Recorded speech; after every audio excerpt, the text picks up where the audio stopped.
Alright, hello. I am Benedictator here. I'm ready to rock and roll.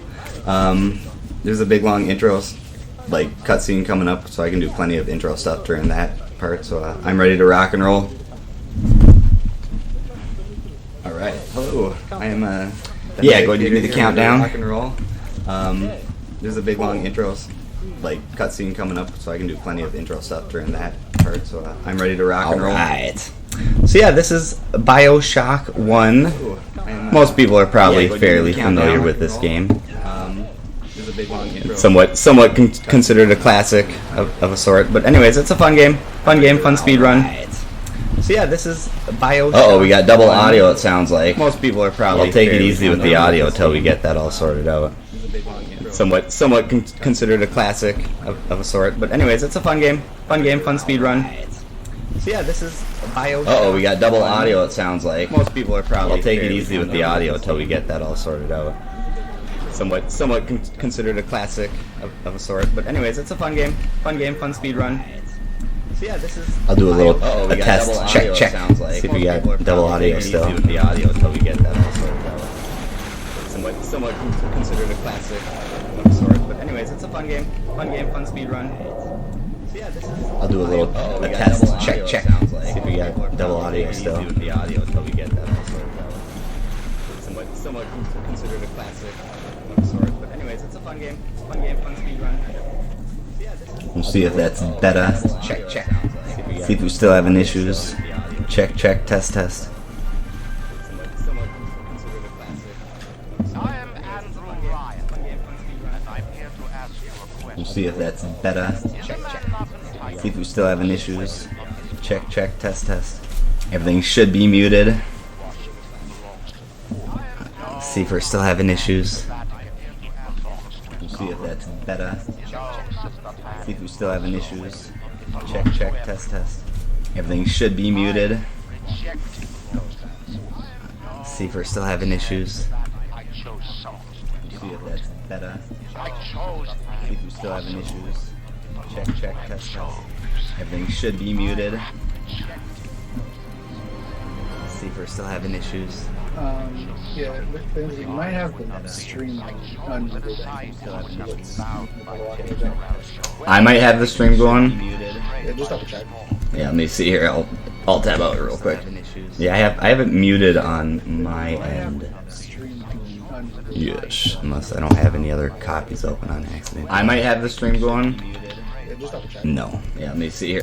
Nope, I got it muted on my end. PQ, check to see if you have it unmuted on Tiffany. That might be what it is. Because that'll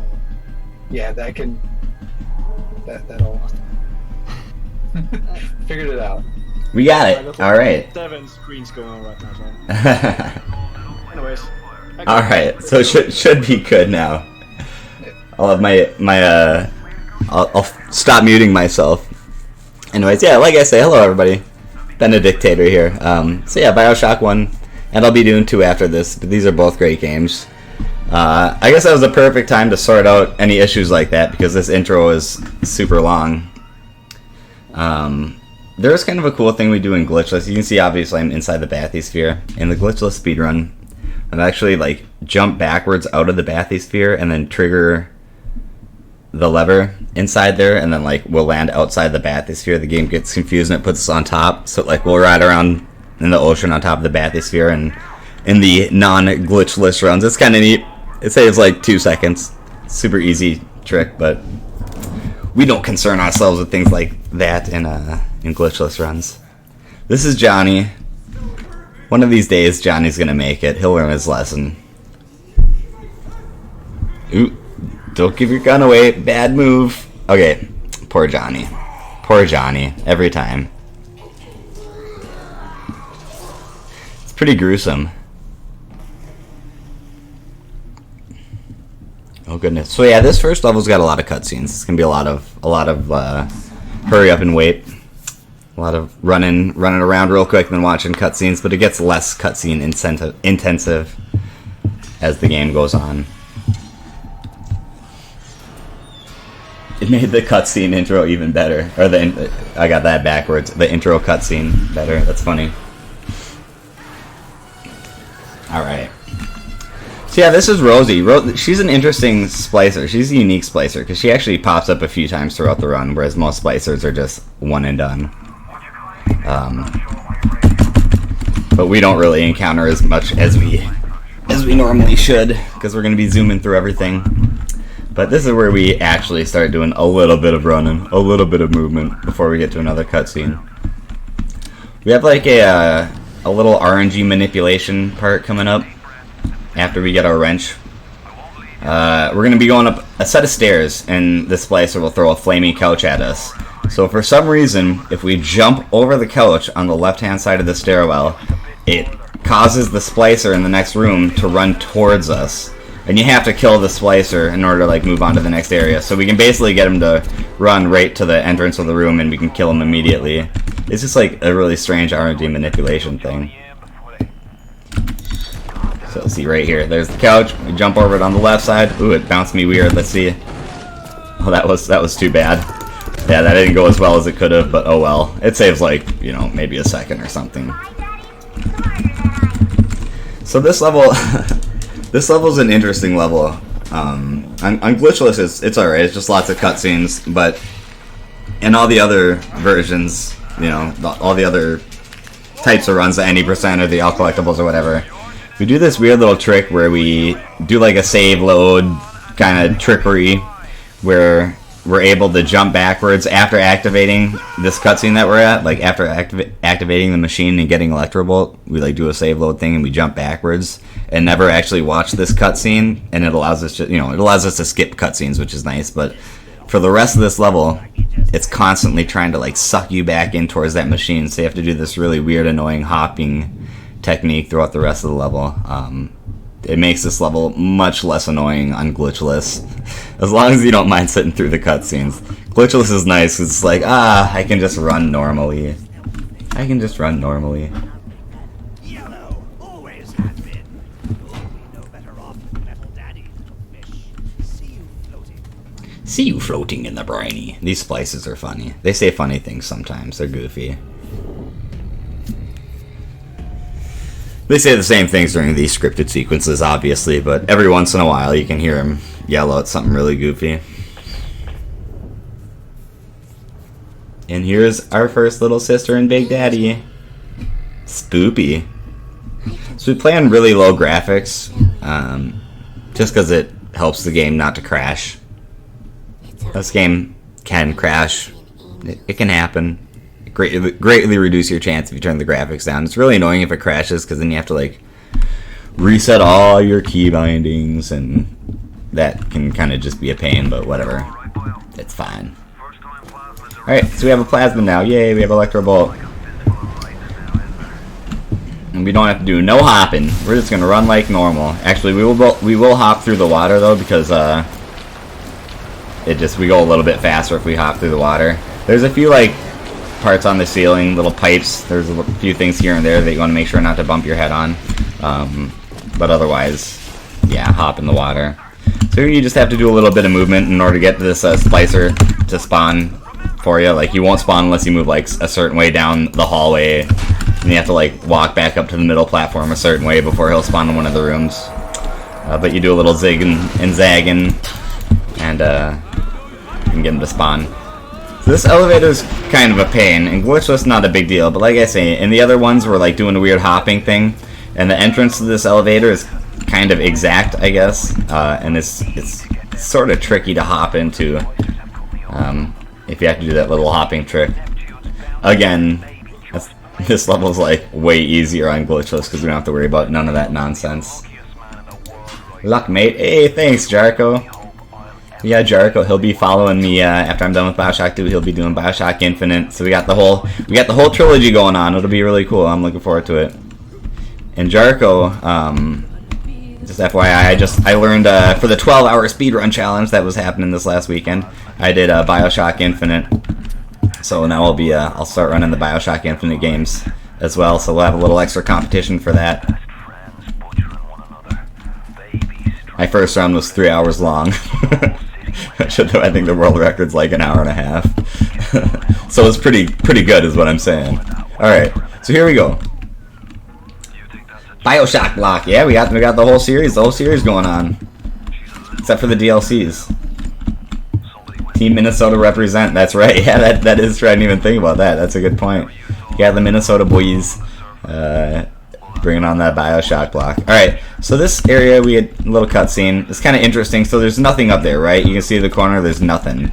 But as soon as a splicer walks through that door, a Big Daddy will just suddenly appear there. Like, he'll just not be there, and then suddenly he'll be there. Let's see. Oh, there he is. And he's already red. So the bouncers, Big Daddies, their lights on their face don't turn red until, like, after they've been provoked.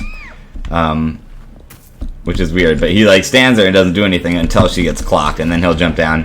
He's really mad at chairs. Boom. He's like, get out of here, chair.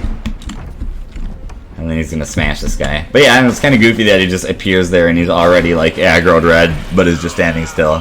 Kind of a weird little thing. Alright, so he's gonna smash him through here. Wait for him to walk out that door, then we're gonna bust this lock and be on our way.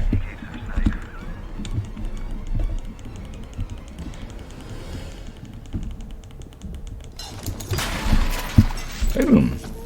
We'll zap her. Looter. Gonna zap the puddle down here to take care of these two splicers, then we're gonna jump over the railing here and get our pistol out. Oop. We actually want to activate that. We're gonna hop over here, but we have to shoot this person. You just have to shoot him once. Oops. There we go. I'm gonna try to hop up on this ledge. Oh, I failed it. Oh well. Wonderful. That was a little slow, but that's fine. We got him. Now we're gonna try to hop up on this ledge again. Okay, there we go. You can see him coming from like a mile away, so this is like the best vantage point. And if you can kill him early, it just like spawns the next sequence a little faster. So you can save time. I saved time in the second phase. I did not save time on the first phase. So it probably like evened out. Kind of a cool thing in like the any percent runs. You can just zap the exit of the door and it'll end the level. It's kind of weird. You just like move along the back here and you zap the door and you're done with the level, but Again. Not what we're doing here.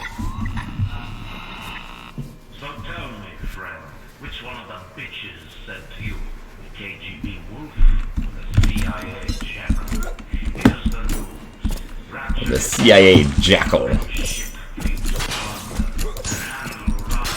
It's important to break every TV just to be awesome, and it makes a cool crackling sound. There we go. I feel satisfied. Pretty happy with myself.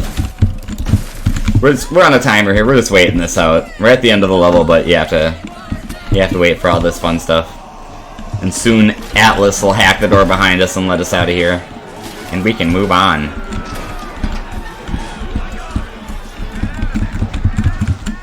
Get out now.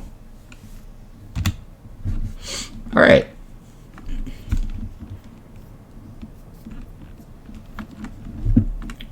So that's like the intro level. This is the first like real level, I guess. So this hacking sequence is always the same as long as it's like a fresh load of Bioshock. So if you ever like get past this hacking sequence and decide like, oh, I'm gonna reset or I want to do a new run, you have to exit out of the game and re-enter the game. Otherwise, that hacking sequence will be randomized. But as long as you, like I said, as long as it's fresh, that little hacking sequence is always the same, so we can just breeze through it without thinking. And that's like the only hacking we do in this game, other than using some auto hacks. Now we want to walk up here and activate this little ghost part, and then we can come up here and kill an extra splicer too if we feel like it. Oh, that was weird. It like turned me around there. That was really weird. I must have hit a weird spot or like walked over a thing really weird because it totally shot my point of view like straight up. It disoriented me. So you want to come grab those armor piercing rounds from right there when you run past there. We're gonna want to use them for a little security bot coming up. Oh, out of my way, sir. All right. But this will take him out. Get our next, oops, let's get it, come on now. Good to shoot that second guy. Sometimes he can get in your way and body block you. Super annoying and rude. We'll use some fire here so people don't follow us. Or if they do, they get roasted. So, this audio diary is super important. Not so much for Glitchless, but for the other runs. Use it for these audio diary skips. Which, like, saves you just crazy amounts of time. You're able to just, like, skip past dialogue and unlock doors early by doing that. Out of my way! I hit my own bot with that. Let's hope I don't fail this corner. Jumping can be kind of annoying. Oh, I did! Yay! We'll just go normal then. We'll not fail that anymore. I like put some fire down just in case somebody decides to try to follow me. And we'll get our armor-piercing rounds out. So, there's a locked gate coming up, and there's going to be a security bot flying around behind it, and the gate will unlock once that security bot is destroyed. So, come up here, get a good spot. There we go. Take him out real quick, and we can move on. We want to reduce our health here. There we go. I'm actually going to heal myself up and get myself close to death again, but not quite dead. There we go.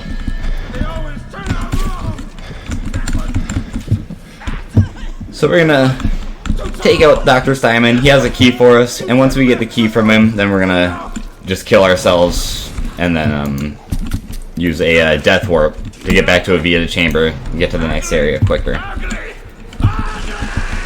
So here we go. We're gonna get the body here. Here we go. This should be a one-shot. Oh, or not. We'll do that instead. That was kind of goofy. I missed him with that body. That was goofy as can be. The timer paused. Uh-oh. That's no good. The timer paused. Well, I'll keep running. We won't worry too much about that. I've got my own timer going too, so I can kind of just update y'all as we go. But we do our death warp. We come over here and we're gonna watch a little cutscene with Tenenbaum.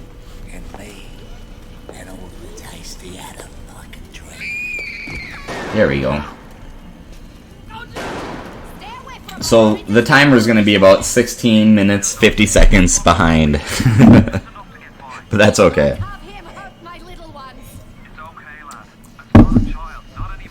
Not anymore, it ain't. Yeah. I am at 17:10 right now.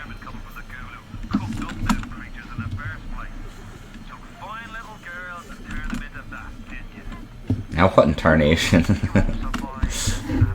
Alright, so this is the first little sister, the only little sister that we're ever really going to deal with. We don't, well, I'm trying to think. Yeah, in this run, yeah.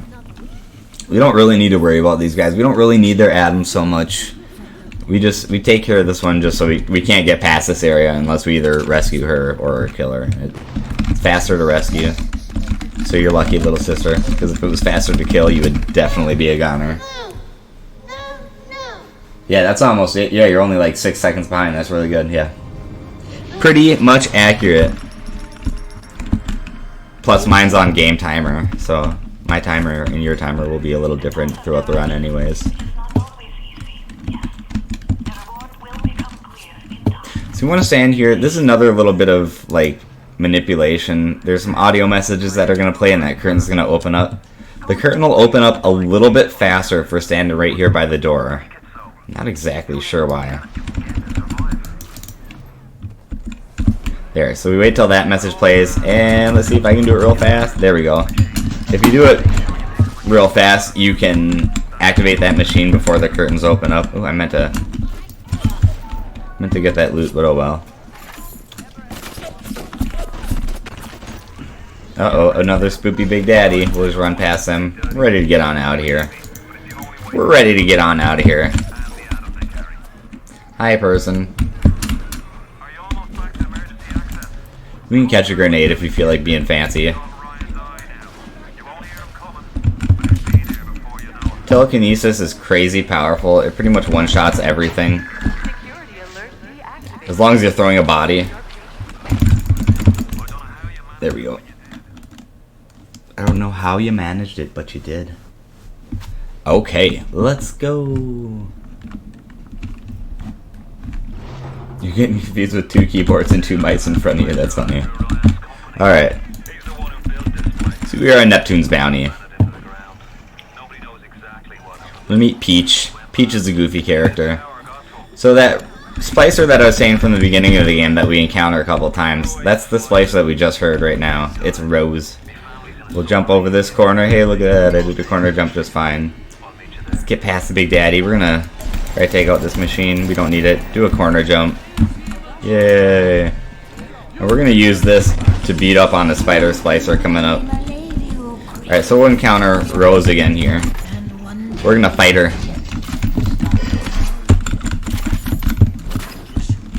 So what we're gonna do with Rose here is we're gonna try to keep Rose in between me and that broken first aid kit. We're gonna throw that at her a couple times and try to just keep walking backwards and smashing her with the wrench when she spawns. And we want to do that just because it'll help her to jump up to where she's like her spawn area faster. Oh, now she kind of jumped at a weird angle and then jumped up on the ceiling. That means it's gonna not be optimal fastest that it could have been, but that's fine. So when she says that I believe it's the fastest possible way is if you can back her up and get her standing here and she'll just jump up there and scoot on out of there. That's the fastest possible way to get that to happen, but it's kind of tough. It's kind of tough. So it's not like too surprising that I wasn't able to get optimal. You gotta be, it'd be like really lucky to get like optimal timing for that. That wasn't bad. That didn't take too terribly long anyways. That wasn't terrible. Boink. Oh, today's not my day for corner hops. All right, let's go around normally. Weak.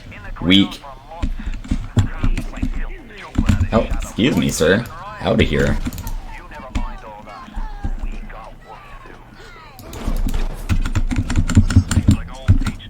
Alright. You're on 3, goodness.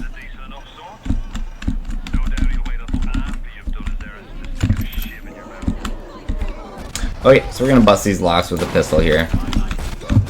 There's 3 of them.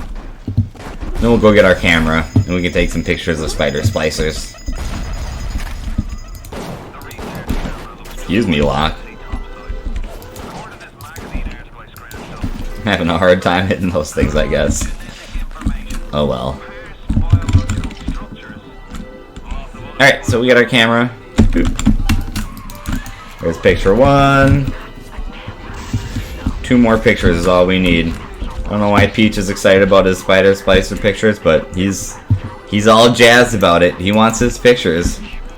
You better not leave Peach waiting with his pictures of spider splicers. Weirdo. So we take out that splicer right there. Take our picture right there. That's one spider splicer hanging out on the ceiling. Oop. I meant to not pick up a pistol. There's our 3rd spider splicer, and we can get out of here. We can get out of here. Alright, so we're going to get ourselves up to a death warp coming up here. And it's kind of a tricky one, so hopefully I don't mess it up. It's a tough one. Alright, don't shoot me, don't shoot me, don't shoot me, don't shoot me, don't shoot me. Oh, we're good. I got it. That death warps is it's kind of scary, man. That's the freakiest one in the game, but we did it just fine. We did just fine, folks. Whoops, hold on. I meant to grab that thing and place it down, but I think I just whipped it across the room. Alright, here it is. So we're gonna, instead of actually picking this up, we're gonna use telekinesis to drag it into the next room. Because Peach is gonna take away all the weapons that we have equipped in a sec. And so after he does that, then we're gonna pick that up. Research, by the way. Yeah. Research. Did I say something else?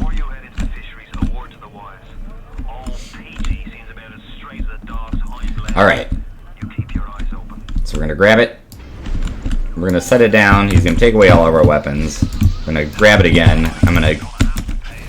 Oops. Oh my gosh. Oh my gosh. There we go. I want that automatic hack tool. I'm having trouble finding it. Okay.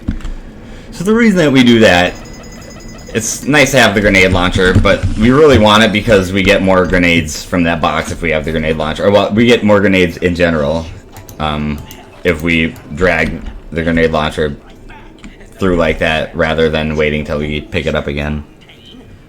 Like, we'll get our weapons when we get out of here. There's like that thing will give us our weapons back. We have like less grenades if we do it that way for some reason.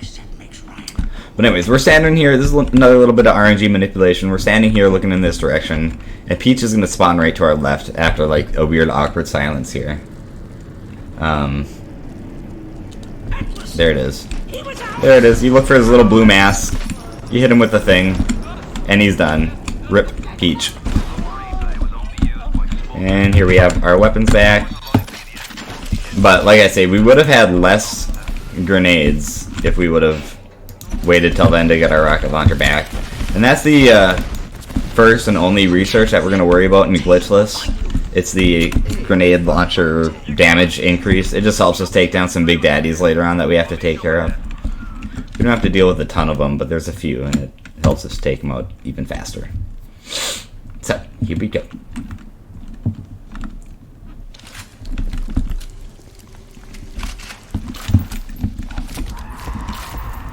So that was Neptune's Bounty. We're done with that. I'll go ahead and give myself some more Eve here. Do some hopping through the water. You have to hop up this platform. We turn VSync off. Oh, look at that. See, I messed it up. We turn VSync off when we play this game. Probably don't really need to worry about it for Glitchless, but we do it for any percent in the other runs because it allows us to do a neat little trick called flinging. But it causes that one platform right there to like make us move incredibly slow for some reason. It's a really weird thing. So yeah, you gotta hop. As long as you hop up it, you hop it at normal speed. But like I did a weird hop, so I ended up like losing my momentum. So that was a little bit of a time loss, but oh well. That's fine. That's fine. I'm not too worried about it. Oh hey, look at that. We're on top of this thing. Haha. Hi Atlas. There's Atlas and his Moira and his kid are in there. Moira and Patrick. They'll probably be fine. Hey, look at that. Look what we got. KPC Zombie. KPC Zombie is a fellow Bioshock runner, and he's got a handful of world records in various categories. He used to have the any percent world record. I think now he's in second place, but he's a very good at the Bioshock speedruns. One of the better runners. If you guys like Bioshock speedruns, check him out, give him a follow. But anyways, hello KPC, welcome. How's it going? Alright. So now that cutscene's over, the door is open, and we can get out of here. And that's all this level. This is a small level. Hi.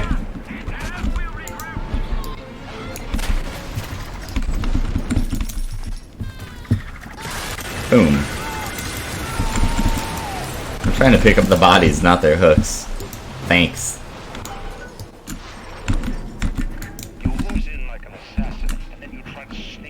So that's it for Smuggler's Hideout.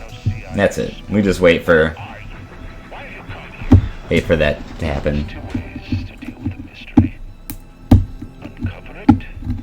One of the better. Surely you mean the best. That's right. Yeah, I'm sure. KPC, if you put the time in, I'm sure you could take it on back.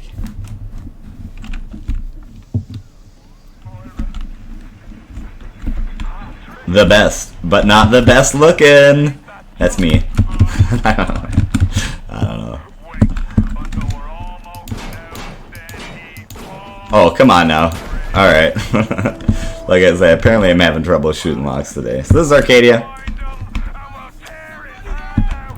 This level's got a lot going on. We have to like do the first half of this level, then we exit the level, then we come back to this level.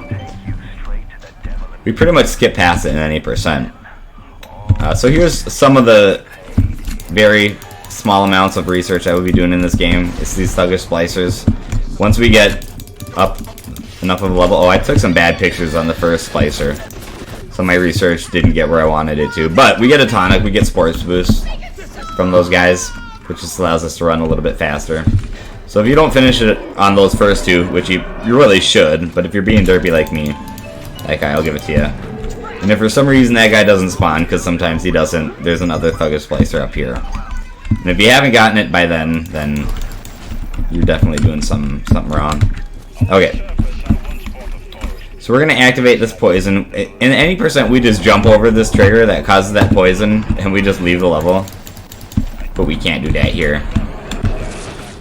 So we're on a little bit of a timer now. Now that we've triggered that poison, we're on a little bit of a timer before we can move on to the next area. There's a rose that we want to collect, and we can't collect the rose until a certain amount of dialogue is played. But we'll reduce our health. We're going to get ready for a death warp coming up here. Wait till we have a little... Uh-oh. I hear security bots. Apparently I set off the alarm. My bad. The best at second place. Savage. Yeah, there you go. That's funny. After all, she planted the damn thing. So I think it's right here. Yep, so now we can do it at our death warp. We could have done it earlier and would have brought us to the same spot, but like, you want to do it this way. You want to do it this way. It's the fastest. Like, there's something about the timing makes it so that we can do it faster if we wait till then. We get the rolls. We do a little parkour up here. Come on now. There we go. Got him. And we'll get on out of here. We got what we need. We got our Rosa Galaga. Then we'll go back on to Julia Langford. Give her Rosa Galaga. And we'll get the process of making a Lazarus vector started. Got him. Got him. Here. Let's do this. Let's make sure this guy won't harass us anymore. So I like to place fire there because they'll usually walk through it and just kill themselves.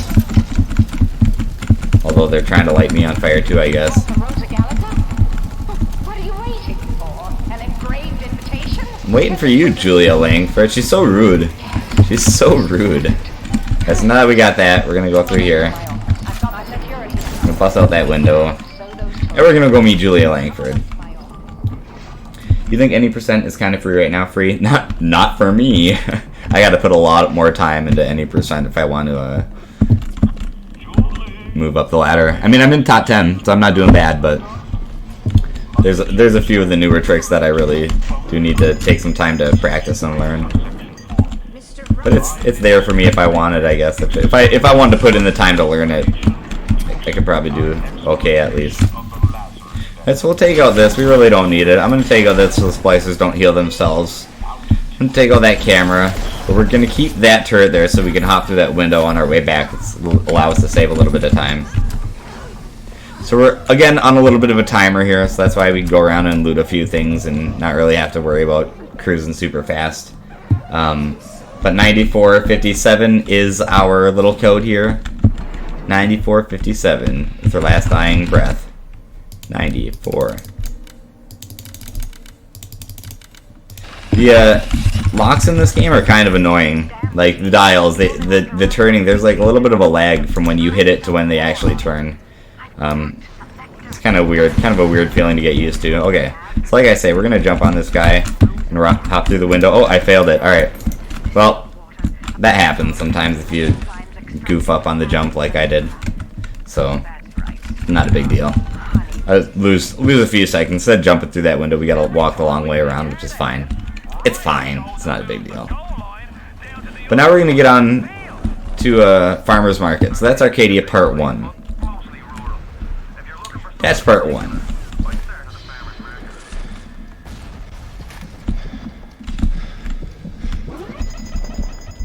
Whoop, whoop, whoop. So we're gonna get this. Pumpkin 1. We'll get the second pumpkin for the other guy. Same with Bioshock Infinite, to be honest. Interesting. Apparently we've come up with some new time saves that people haven't taken advantage of in the world record. So there's room. There's room. World records are available in the Bioshock series if anybody wants to put that time in. So that's Arcadia Part 1. We'll go to Farmer's Market. 2 might be free as well, but no one besides Guillermo has any time in that game. What's the resolution here? You can count the pixels. All 3 greens, world records free. New runners, come and get them. Yeah, if you wanted, like I say, they're there for. It's there for the taking. Yeah, we keep things on low settings here for graphics-wise for this game, because it helps the game to not crash.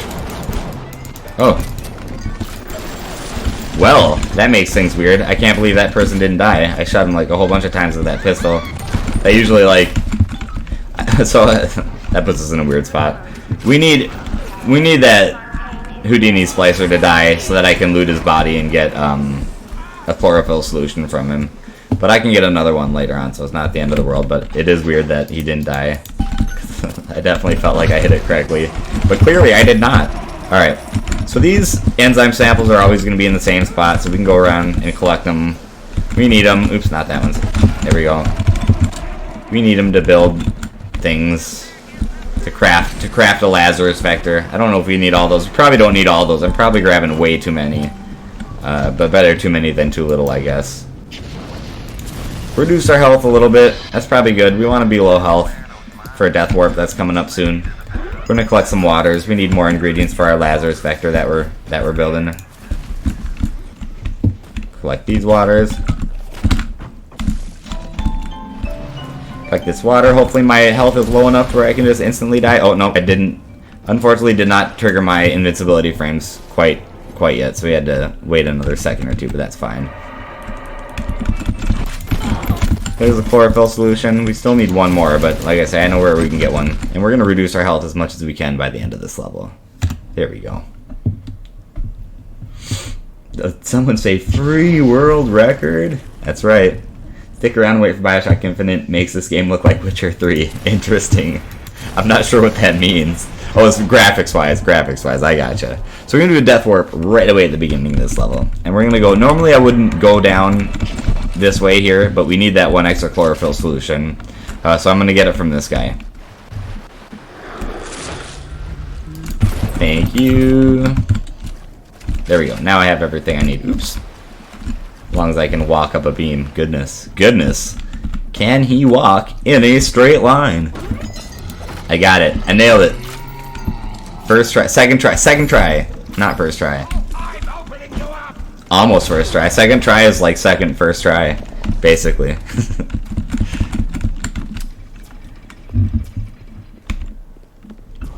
Hey you. Yes, you. It sounds like you sound like a used car salesman or something. Come on down to Twitch for the free world records. How much is that doggy in the window? Find out in Bioshock. Okay. So we'll build our Lazarus vector. We're gonna auto hack. We're gonna build another auto hack. Build the Lazarus vector. Start the thing and get out of here. Oh hi. Okay. So we're gonna go do a thing. We're gonna hit a switch. And then we're gonna fight like 3 waves of enemies, and that's the rest of this level after that. So, come up here, we'll hit that to close this door. Then they're gonna like weld it open. To be fair, walking up that plank is a frame perfect trick. Yeah, it's super technical. No, it's not. Walking up that beam is definitely not a frame perfect trick. But I appreciate the cover. I could have lied, nobody would have known. Yeah, that one beam is bugged out. Oh, good, we have a Big Daddy. That's a sarcastic good. It's actually not great that we have a Big Daddy there. Hopefully we can avoid actually attacking that Big Daddy. Like, avoid any of my bodies, like, going off and flying into it or something, but we'll see. Okay, we'll reload this. And, so for these waves that are coming up, we're just gonna rock and roll with telekinesis. Telekinesis and... Oh, you didn't die. Weird. Telekinesis does crazy amounts of damage, like I was saying earlier. It's like crazy OP. One-shots every enemy. That hats will one-shot every enemy. I'm trying to think of what else will. But like a rake won't one-shot an enemy, but a hat will. It's weird. You guys running away from me. How rude. Okay, so hopefully these guys spawn really well for me. That's kind of, I guess, a little... Well, the small amount of RNG that is in this game is like how fast these waves decide to play themselves out, how quickly the NPCs want to spawn, and whether they want to run right at you right away. So these areas can go a little fast or slow depending on a small amount of RNG, but these games really aren't that RNG heavy for the most part. Like a lead pipe will not one-shot an enemy. It's weird that a hat would, you know. You would think if a hat is gonna one-shot enemies that like a lead pipe or a rake would. A teddy bear will one-shot every splicer with telekinesis. We're halfway there. Hi, Big Daddy. Leave me alone.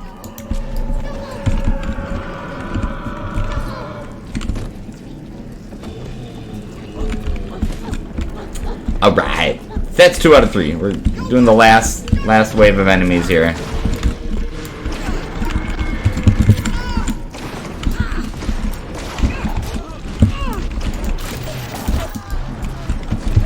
Got him.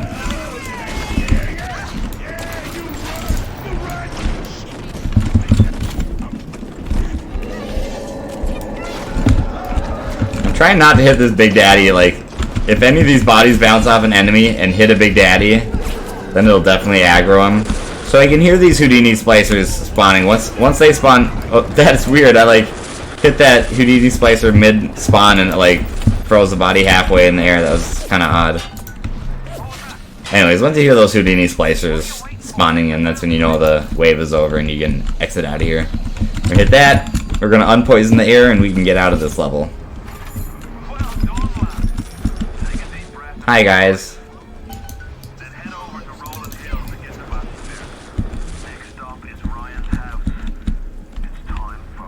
That's nice. I managed not to aggro that Big Daddy, which is kind of good, I guess. That's fine. It's a good thing. I didn't have to fight him. It probably wouldn't have been a big deal. I would have just slaughtered him. But I would have had to waste a little bit of time and some ammo. So I didn't have to do that, so that's good. But yeah. That's Arcadia.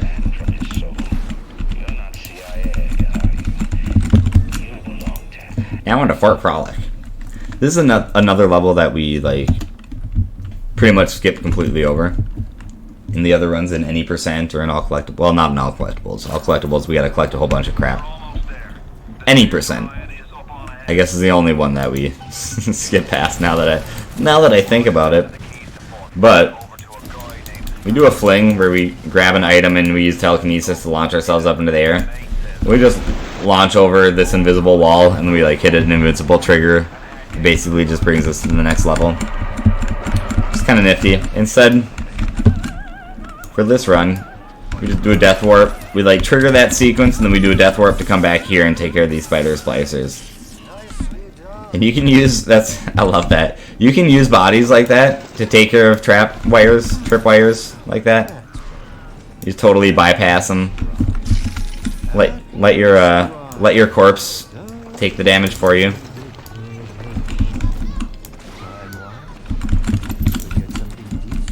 Now we just wait for some dialogue before we move on to the next spot.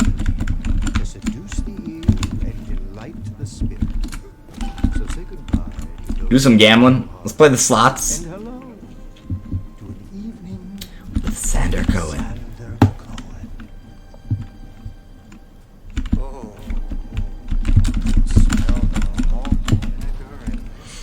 So it'll be after this dialogue. We can move on.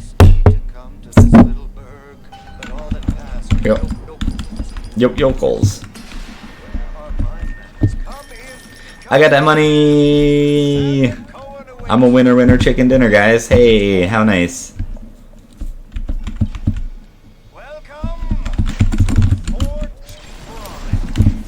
So we call this elevator down. And then we're gonna get ready to take this guy out. So we gotta take some pictures. We gotta take pictures of some guys for Sander Cohen here. Sander Cohen's a fun character. He's a good NPC. But yeah, we take some pictures of some people for him and we put it in his little art project, and then he lets us out of this level. For example, remix. So we use the pistol here. It's most accurate. Blow him up. Pow. Got it. Got it. So you kill him. I took my picture. There's like an invisible wall until this next dialogue sequence. Yeah, there you go.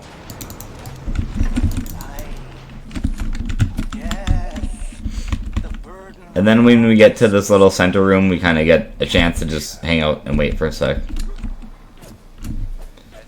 We gotta hang out. We gotta hang out. Wait for some dialogue, and then we'll go ahead and put our picture that we just took up on one of those little pictures there. One of those frames. So like the quality of the picture that we put in there is terrible. You can't even. It just looks like gibberish. It looks like garbage. You can't see anything. And you have to be like standing behind like that line right there. Otherwise, this next little bit of dialogue won't start. When I am dust, this is what Don't be afraid. Touch it. my quad tick, my masterpiece. He's pretty excited about it. Don't be afraid. Touch it. Let me touch it. There we go. And so now he offers us a reward. See, like, look at that picture. Like, that's the picture that we took, I guess. I don't know. It looks weird to me. Like, it looks super low quality, but whatever. Whatever. I'm not even mad about it. So we're going to want to reduce our health for an upcoming death warp. That's pretty good. That's good enough. We're going to go on to our second guy here. Our second guy to kill and take a picture of. And now we have a new weapon. This weapon's really accurate and does lots of damage, so we'll use this to take out one guy. We'll use the proximity mine there to take out another guy. And we use 2 proximity mines to take care of the third guy. We're ready to move on.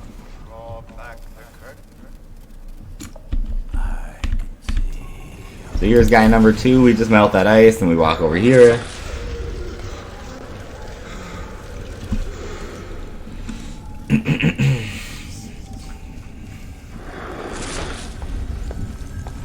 Guess the old grape finally sent someone. The old grape finally sent someone. I guess he's an old grape. I don't know what that means. Your tie is crooked, guy. It's weird looking. Ooh. Don't do anything crazy now. You go after some lasagna. You get that lasagna. Tell us all about it when you get back. We'll be here waiting.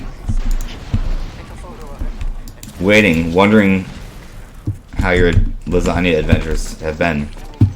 Okay, so we're gonna come up here. We're gonna place. We want to get ourselves down to a little tiny bit of health like that. Place a proximity grenade over there, and then drop down here and kill ourselves.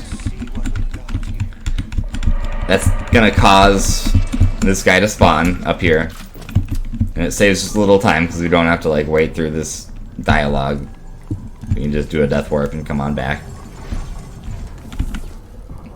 And once I enter this area, this guy will just die, because he spawns right where I put that sticky grenade.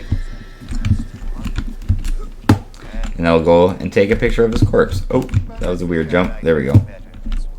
Body should be like right there. Here we are. Chop, chop. Oh, hi, Big Daddy. What's going on? What's going on, big guy? So come over here. Take out that guy so we don't lose too much health. Come over here. Trigger these little sequences. Bring ourselves down to 0 health. Let's get our sticky grenades out, and we're gonna place 2 of them right here. And the guy is gonna spawn after these little ghosts. After we enter this doorway and exit this doorway, the guy's gonna spawn right where we put those grenades. And he's the last guy that we have to take a picture of, so we can take a picture of him, then do a death warp, and pretty much get to the end of the level. There we go. We got our photo. Do a death warp. We get out of here. We get out of here. And then we have to like do a weird little sequence where we fight another wave of enemies.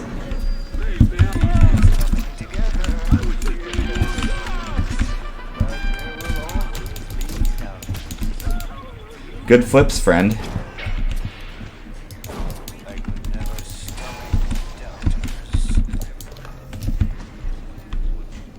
So he's gonna get all mad. He's gonna get all insecure about his pictures.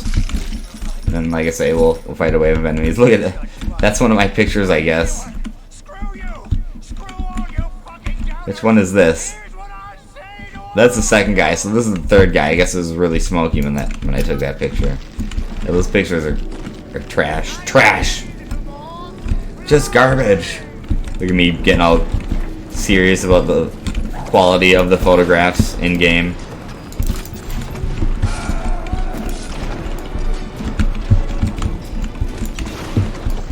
So again, this is one of the few areas that has like a little bit of RNG in this game. Hopefully these splicers all spawn real close by and decide to run right at me and all that kind of stuff.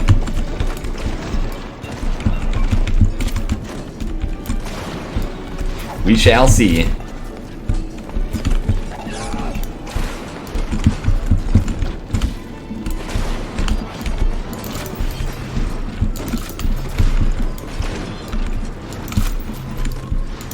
Get out of here, hat.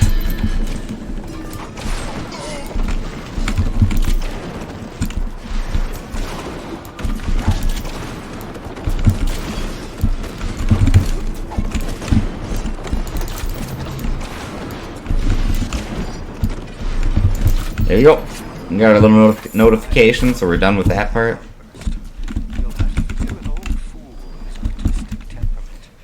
We're almost done. Yeah, I never realized you could shoot the first aid stations for medkits. Yep, it's super useful. I hardly ever hack them. Hardly ever, even if I'm doing like a hard playthrough of the game.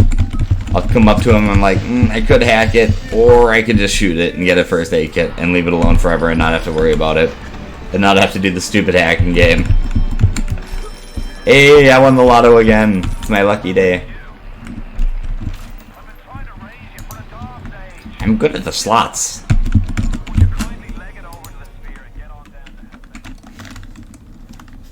There we go. Nutcracker. What is this nutcracker? Is that a reference to a thing? I'm not sure what that means. Is that an achievement? On Steam, the original Bioshock has no achievements. The remastered one does, but I haven't done all the achievements on the remastered. Such a great song. Okay, fair enough. Oh yeah, Derp Derp. That was the okay, I got you. Yeah, the song that was playing during that last sequence, of course. Okay, so we're gonna jump over here. Poink. Yay! I got it. We kind of a tough little jump to make. So we're gonna play this audio diary here so we can move on with the level. It allows this door to start opening up. We're gonna guard our grenades out for when this door eventually does open. That was the song playing during the last fight. Yeah. I was being super derpy. I should have put that one together. I mean, I knew that. I wasn't thinking. I guess I am a little distracted, slightly distracted, so I won't beat up on myself too bad, but that was a little derpy that I'm like, what could that possibly be referring to? The song I was just playing? Alright. And it's good for that little sequence too, especially if you do that fight the right way. It is kind of like you're dancing along to the tune. Alright, so we're going to blast these guys with the grenade right when this door is open. Just so they get out of our way. We'll hop through here. Put some fire down. We just want to be careful during this next sequence. We're going to be killing some big daddies, but we don't want to hit our invincibility frames, which basically happens if you take like fatal damage. You'll hit invincibility frames. Alright, so we got that big daddy taken care of. Good stuff. We'll come back up to him later. Time to take care of a second big daddy. You're back. You hope we behaved. We've terrible things have happened. Spaghetti was a bad choice. Mistakes have been made. Alright, so that guy's taken care of. No, the stream is fine. Nobody hurt themselves. We want to kill those big daddies because we need parts of them, parts off their bodies to build a bomb. This guy is dead in the hallway. That's good because we're gonna come back to him to loot him later on, and him being there is totally fine. So I'm gonna use a first aid kit there just so I don't hit my invincibility frames early. And now we've hit our invincibility frames. If we would have hit our invincibility frames earlier, we would have died to those little electric wires. And we want to be very careful when we trigger those, just so we can die exactly when we want to. So we need to collect that thing. We're gonna, oops, whoa. We're gonna bring this guy right here. Because we're gonna loot his body in just a second. There we go, now we can. We had to wait till that dialogue was finished before we could loot that. And there's one more Big Daddy body up here that we're gonna want to loot. So we're gonna want to do a death warp right after we loot it. Oops. Well, had a little more health than I intended to have going into there. That was weird that there was a whole bunch of splices in there. That was kind of abnormal. So that threw me off my game. But that's fine. It worked out. It worked out just fine. So we're going to go collect these last two Big Daddy parts and one more ionic gel container, and we'll be ready to build our bomb. Is the remake much slower to run on Glitchless? You know what? I'm not sure, but I have to imagine it would pretty much be the same. I can't think of anything that would make the Glitchless on Remastered take any longer, so it's probably pretty much the same run. Now, any percent in all collectibles, that's a different story. Those are definitely... uh-oh, I don't want to die. Not until this bomb's built. Okay, good. That was too close. It's good that my priorities are right. Die exactly when we want to. That's right. In 50 years of old age, you hope. I don't know, it's all about getting to where we need to go ASAP. We speedrun at life here.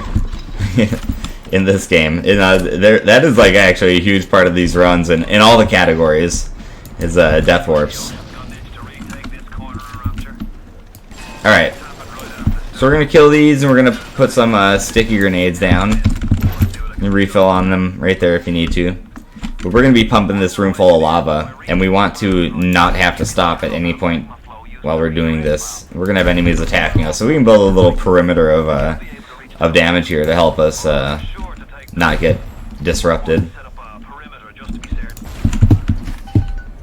I do want to set up our perimeter just to be certain, you're right. So we got that going on, boom. Now hopefully we shouldn't get harassed too much. Any enemies that are going to come in are going to get blown up.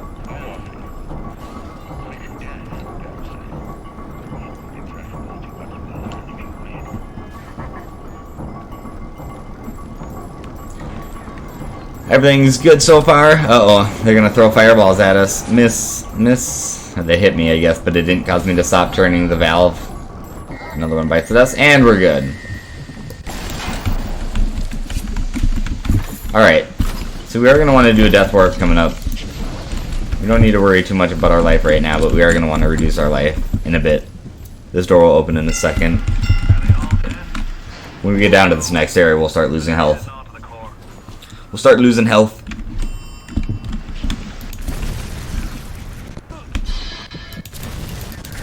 Alright, there we go. So now we've hit our invincibility frames. We're going to go to this area, build our bomb. Then we can do a death warp and move on to the next area. Lickety split. Lickety split, I say. There we go. Placed it. You can place fire on like the edge of that platform right there. And we can move on. We can move on. Hi, friends.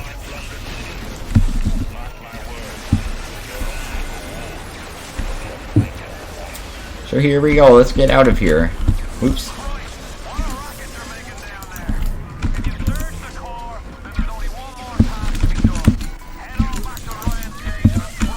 Pardon me, fellas. Got him. Got him too. With that, wait for these little locks to bust, and then the door will open up soon after that.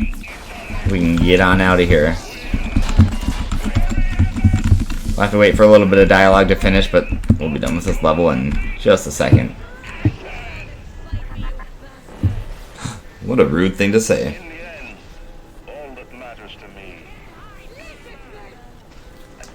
matters to you is you. It is the nature of things. And there we go. Now this next level is a lot like the first level. It's a lot of cutscenes that we'll be watching. This is sort of like your M. Night Shyamalan twist part of the game. Spoilers. It gets crazy. Gets crazy. Alright. So we gotta wait. There's like an invisible wall here that we can't run through until this dialogue plays out. Oh, nothing there. We can actually jump over it. Whoa, that zoomed me over here by jumping on top of this little vending machine and then jumping on top of it. But, you know, not here. Not now. I mean, I can jump on top of it, but we won't actually run past it. It's kind of a neat thing. Kind of a neat thing. This has been really entertaining. Well, good. I'm glad that I can make it entertaining for you. It's a fun run. It's a really good run. So this level we do really weird in any percent because we like exit the level before we start the level. So what I mean by that is like we do this technique where we like turn around towards the exit of the level as if we're going to go back to the previous level, right? So right when the level spawns, we turn around and we go back to the door that faces Hephaestus. We play a radio message, which is like just a message that's, you know, of dialogue that we can like replay and listen to it again. But so we play a radio message, and then we trigger the door and run backwards out of that chamber before the other door closes. And by doing that, like as soon as a certain bit of dialogue ends, it'll warp us out of the level. It's like it's waiting for the dialogue to finish before it triggers the door action that you took earlier.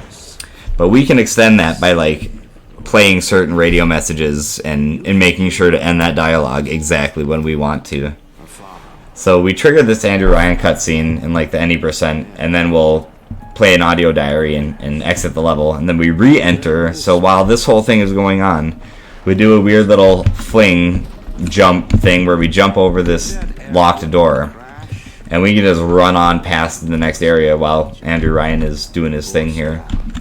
So it's weird because we exit the level and then we re-enter the level and come all the way back through, but it still saves time because we're able to just skip past all of this right here. The best game with the best history. Yeah, we got a bunch of hilarious runners. That's good, that's good.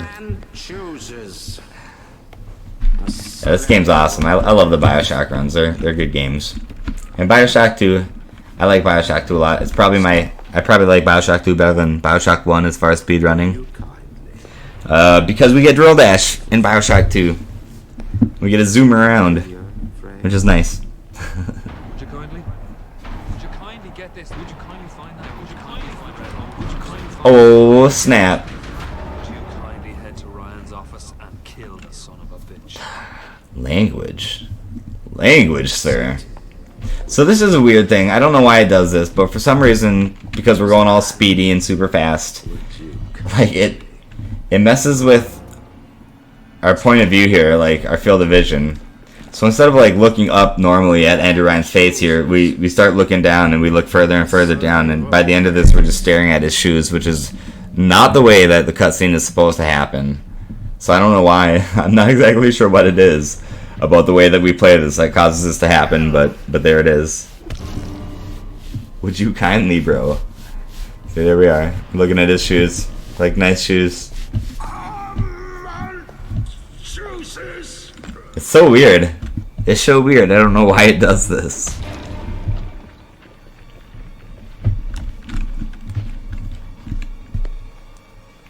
Which is fine, because we get to like avoid watching the most like gruesome, like gnarly part of the whole run. We don't have to see Andrew Ryan get his face pummeled in. Which I guess I'm alright with that.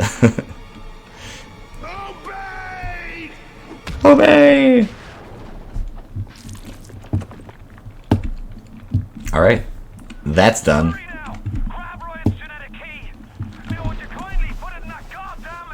Would you kindly not stare at my shoes? Stare. Yeah, pretty much. My eyes are up here. Excuse me. I'm more than just a pair of shoes.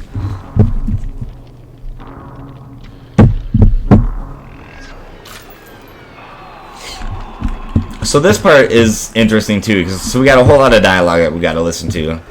But like in an any percent run, we could just play a couple audio diaries, and it would skip past this, and we could just move on. But we don't do that. That's considered a glitch, so we don't do that here. We don't do that here.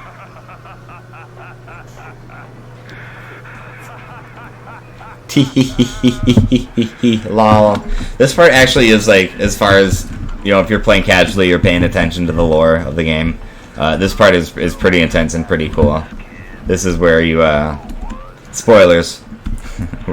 This is where the guy who's been guiding you, like, betrays you. And he reveals he's the real bad guy after all. Hahaha. I remember when I got to this part, like, the first time I played this, I was like, oh, I'm, like, done with the game. That was pretty cool. That was a good game. And I got past this, I'm like, I guess I'm, like, halfway done with the game. It's further than halfway, but... Fucking bald fishermen. You can't trust them. That's what I always say about bald fishermen. They'll stab you in the back every time.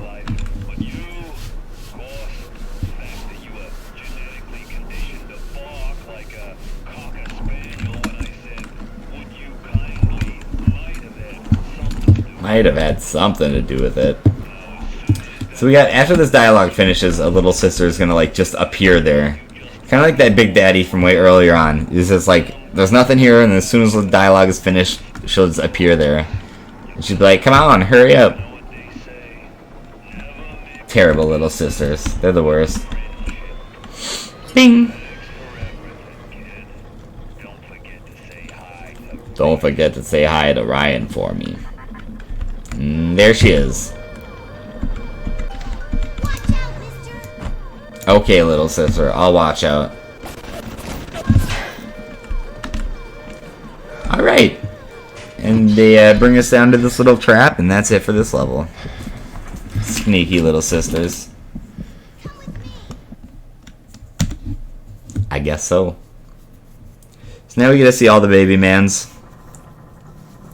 We get to see all... Is that my... That's my follower alert. Thank you for the follow. I have my alerts deactivated. I thought I did. I guess I don't. Sorry about that. I didn't mean to have my alerts going off during the run here. I have it muted on my OBS, but I don't know. Maybe I must have my Streamlabs tab open or something. But thanks for the follow. Alright. So we got a little bit of a timer here. We're just waiting. I like to see how many little sister hops I can get. I think my record is 9. It's not the easiest thing in the world. Come on. Ooh, that was 5. That wasn't bad, guys. Usually, like, 3 is a pretty normal... If you do a decent one, 3 is usually a pretty good number of hops.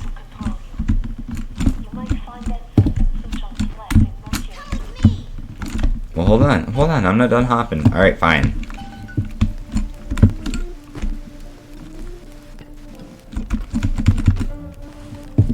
And now we'll do our teddy bear hops.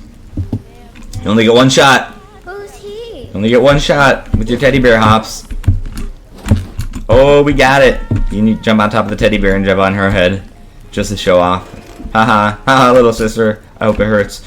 So if you ever speedrun these games, you'll develop a keen hatred for these little sisters. They're the worst. They're terrible. You'll see why. You'll see why. Alright, so we rotate this handle a certain way.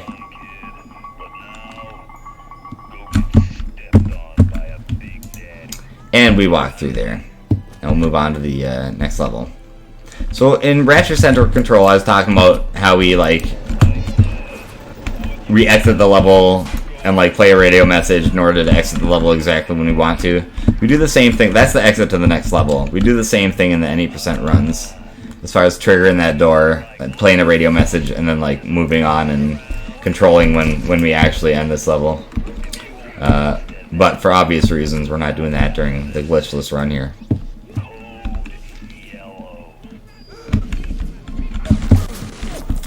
Run through here. Hi, guy. That's fine. Whatever. We're gonna come over here. You have to collect this audio diary to like move on with the game. You have to come in here and jump over here. Get this thing. Oops, didn't actually mean to get that. That's fine. I meant to get that. We're gonna play that audio diary. Oops. Wait. Didn't mean to do that. There we go. Jesus, I was having a hard time with that. Well, that wasn't the smoothest thing in the world, but that's fine. So we do that, and then we're gonna exit out of here. 5744. Excuse me, everybody.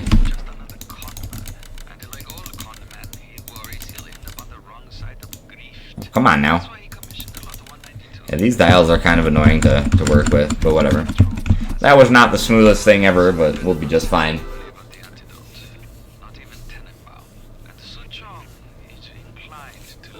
Suchong is inclined to listen. Is that what they say, Dr. Tenenbaum?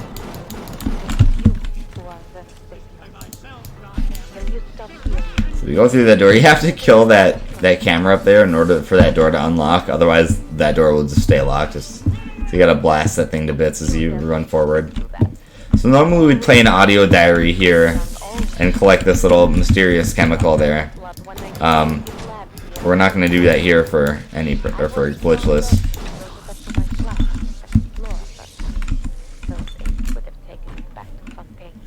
Wait, instead we're gonna wait for some dialogue, and then after the dialogue is finished, then this will be available for us. But yeah, normally in any percent we'd collect this thing and then we'd like activate the audio diary and we'd just exit out the level instantly. But we don't do that here, so we actually have to run out like normal. Alright. So we're gonna play that so that those machines don't attack me and these guys get out of my way. This is like a security command, so it makes machines attack whoever I throw this glob onto. It's an okay plasmid. Below average as far as effectiveness goes. Rip run. I think it'll be alright.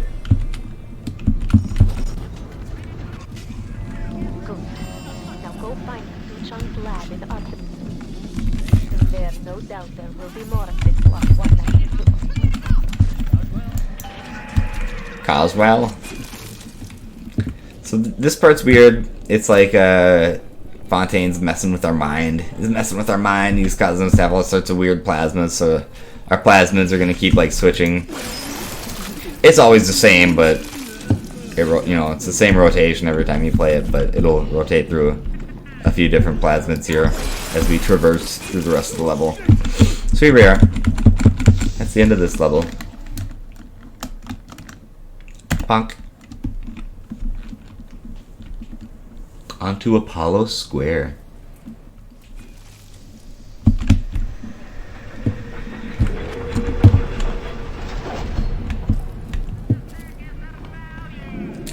So that Circus of Values, fun fact, the voice for it, welcome to the Circus of Values, is voiced by Ken Levine, like the main director, the main boss behind the creation of the video game.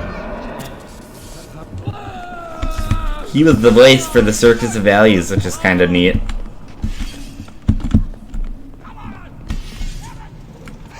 So we're going to let these guys shoot us. In fact, I'm going to shoot this barrel and hopefully get some fire damage going. Oh, looks like no fire damage for me. Oh well. But I want to take a little bit of damage because we're going to do a death warp coming up here, and it's nice to have not full damage, or not full health for it. To another corner hops. My corner hop's been not the best today. Oh, I did it. Who's the best at corner hopping? It's me. Not so. I botched him up earlier. It's pretty sad. Alright, so now we have our normal plasmids. We got both of those lot 192s, which like gives me all of my plasmids and all that stuff back. So we're done with that. Now we can move on and find Fontaine and take him out.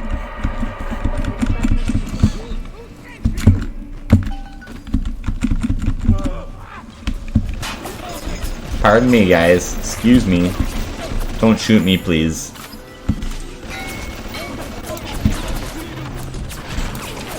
I like to blow them up because I can. I don't have to. It's not necessary. They're all grouped up. I can't help it. It's like it was meant to be. Same with these guys. I definitely don't have to do that, but I like to.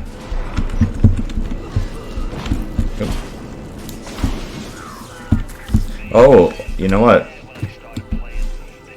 We're gonna get out of here now. We're gonna get out of here. There we go. I was starting to, for some reason, go the all collectibles route. We definitely don't need to do that. We can just go down this thing and get out of here. Good thing I caught myself before I went like real far out of the way. That was kind of derpy. That was derpy and goofy, but it wasn't too terrible.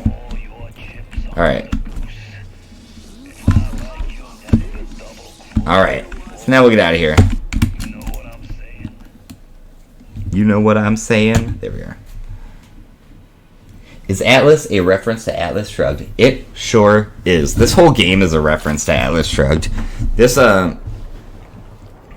like... So Atlas's alter ego is Fontaine, which I assume is a reference to Fountainhead, which is another book by Ayn Rand, which Ayn Rand's the author of Atlas Shrugged. Ayn Rand is the author of that book. Andrew Ryan is one of the main protagonists of this game. There's a whole heap and handful of references to Atlas Shrugged, and like Atlas Shrugged is all about like uber libertarian, like capitalist wonderland, and how it's like the best for everything. You know, it's the best solution apparently, according to Ayn Rand. And this game takes place in an underwater, you know, libertarian capitalist wonderland that goes bad, you know, so it's kind of a reference to the whole idea of that in kind of like a post-apocalyptic, cynical kind of way. So it's really interesting. We get that, we get the boots, so we need to get a handful of Big Daddy parts here. We're gonna turn into a Big Daddy. It'll be awesome. It'll be great, guys. It's gonna be the best. We can go right up here. We just need to get a few parts, a few suit pieces from over here. We're gonna move faster after we get, oh, excuse me, after we get this little suit here. Bonk. Move on over this way. Yeah, we move like, I think like 25% faster after we get this or something, which is cool. You haven't read it, you feel like you probably should. I haven't read it either, I own it and I should read it. It's probably okay. It's probably pretty decent. It's full of some interesting ideas. Ideas that I don't necessarily agree with, but interesting ideas at least. And it's well written. And it's probably, at the very least, an entertaining story. Alright, so we got a couple pieces of gear in that last area. Now we're going to get some pheromones so we smell stinky like a Big Daddy. Another pheromone. We're going to hop down here and get our last little pheromone. Got them all. Now we can get out of here. Now we can get out of here. Ah. Is Atlas Shrugged even worth the read? Yeah, like I say, I haven't read it, but I mean, it's like a classic piece of literature. I have to imagine it's at least a decent read. I would say just for the mental exercise alone, just the you know, taking in new ideas and considering different ideas that you wouldn't normally think about. Okay, so that's the last little part. We use that little thing right there to mess with our voice, and we do a death warp, and we're done with this level. So I ran this level pretty fast. It was pretty good, pretty effective, but like this level is weird because it's just a big timer. It doesn't matter how fast, as long as we don't go like real slow. It almost doesn't matter how fast you beat this level, because we're gonna get to this next room. The exit, you know, the door to exit this level, and we're gonna have to wait for a whole bunch of dialogue to finish before the level will let us leave. So we're gonna hit that, we're gonna just chill here for like a minute and a half, and then after all the dialogue is finished, it'll exit us out of here.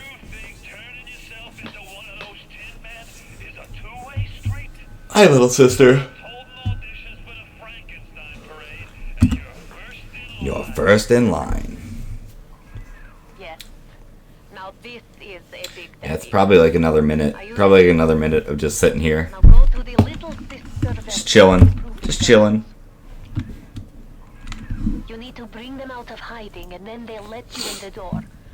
Go on, hit the vent with your wrench. Hit the vent with your wrench. Und bitte. It would mean very much to me if you will be gentle with the girl. Mein kleines Mädchen. You push me too far, kid. When you're cold and stiff, I'm gonna go over to Mother Goose's house, and I'm gonna take it apart, piece by piece, and brat by brat. Consider it your legacy. Just lots of dialogue. That's all this part is. This is it. This is this part of the level. Nothing too crazy. You just hang out here and do this. You can do more little sister hops if you want.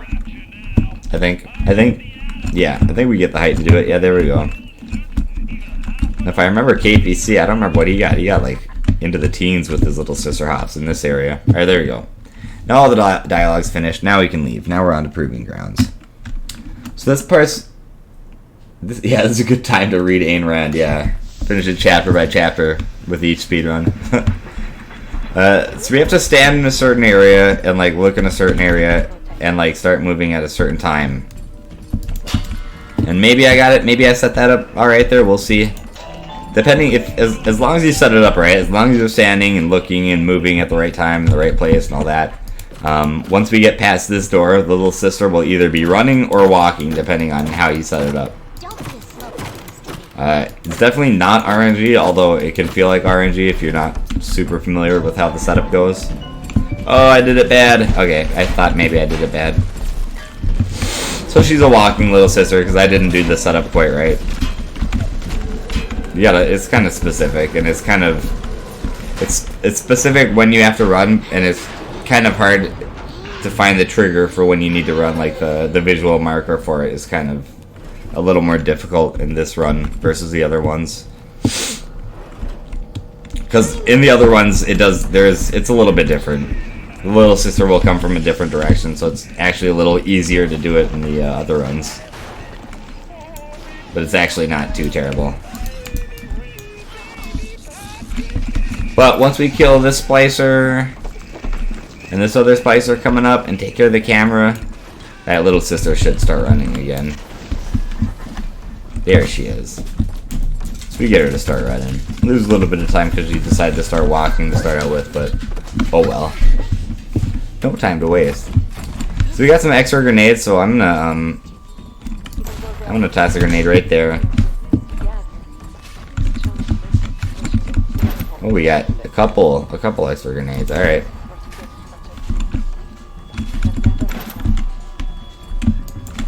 That's not bad. Usually we don't get that many proximity mines right away.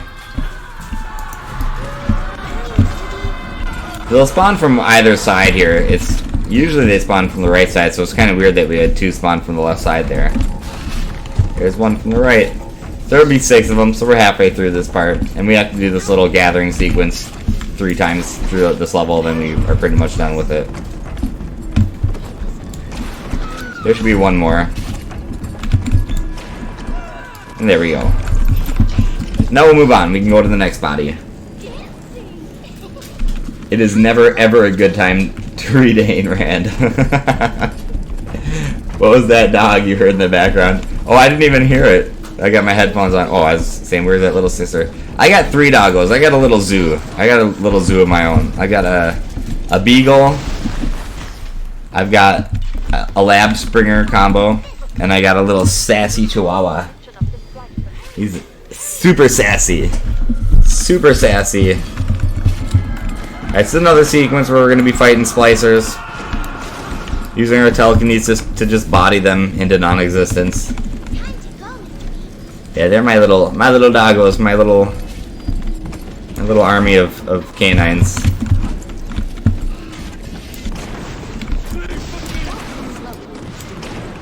Okay, we got him. Yep, try not to let your little sister get hit. It's not too hard as long as you're not Being sloppy like I am, I guess. Oh, come on now.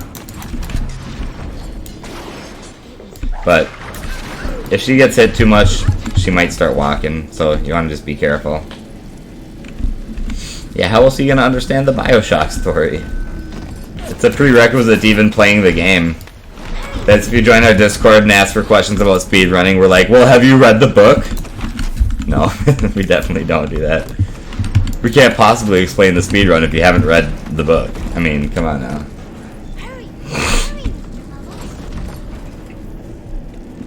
That would be great if we were elitists like that, though. No, you must read, and then we'll give you the quiz.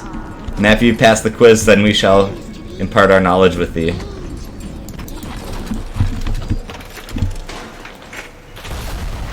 Alright, so we're just waiting for the little sister to come and unlock the door here. And then we're gonna shot these next few people with the crossbow here. How long were you guys underwater waiting? Seems totally unnecessary. We'll shoot these guys down. Hello, where'd you go? Oh, there you are. We'll take these guys out. So this guy, it's tricky, right? It's tricky. It's tricky, guys. He gives you 6 proximity grenades. Did you see that? 6 proximity grenades. So you're like, clearly I'm going to load this place up with proximity grenades. And he gives you 6 as well. So we got a total of 6 plus the 6 I have on me, 18 proximity grenades. We should load this place up with proximity grenades so these splicers die instantly, right? But the answer is no. Because if you use proximity grenades during this gathering sequence, it has a chance to soft lock the game. So it's weird, they give you just like a ton of them, and it's like, nope, you can't use them. Haha, lol. Good tricks. Good tricks. That's fine, these guys are easy enough to kill without proximity grenades. And you do want to make sure you have 6 for the final boss as well.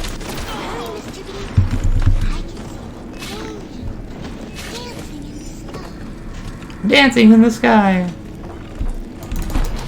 Alright. So we are coming up on the end of the level, or the end of the level, yeah, that, and the end of the game. The next several minutes here. I'll let you know when we get a little closer, but we'll be ready to call time for this soon.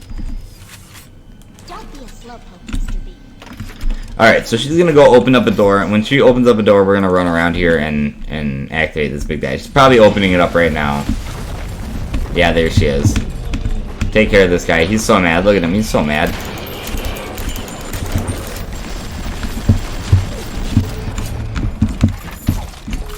Rude. We did that. Now we can move through here. Oh, I was like, the door's not opening it. She was opening it still. So you can take care of all that while she's opening doors. You don't really... It shouldn't take you too long, so you don't have to be, like, super excited about how fast you kill him. You should really have plenty of time. So you want to make sure you have 6 proximity mines and 4 or 5 steel tip bolts. And we're just fine as far as our ammo goes. So we'll take our little thing from her and we'll move on to the next level. Alright, so we probably got like a couple minutes left now. Probably got about a couple minutes left for the end of the run here. This last level takes like a minute 15 or something. A minute 10. Alright, so we're going to be done in a minute here. I'll give you, I'll let you know when we're getting close to time. But we're almost there. This is a boss fight. The boss fight is like 3 phases, but we can instantly kill him for the first 2 phases, and then the last phase we're just going to shoot him with like, it should just be 4 or 5, it should just be 4 bolts. We hit him with 4 bolts and he'll be dead, and then we stab him with a needle, and that's it. So we're going to place 3 of these grenades down right here. And that'll instantly kill his first phase, and we're going to do the same thing for the second phase. He'll instantly die. We'll pull out our crossbow and finish him off. That's phase 1 done, and he's still there, but we can still shoot. We can still shoot.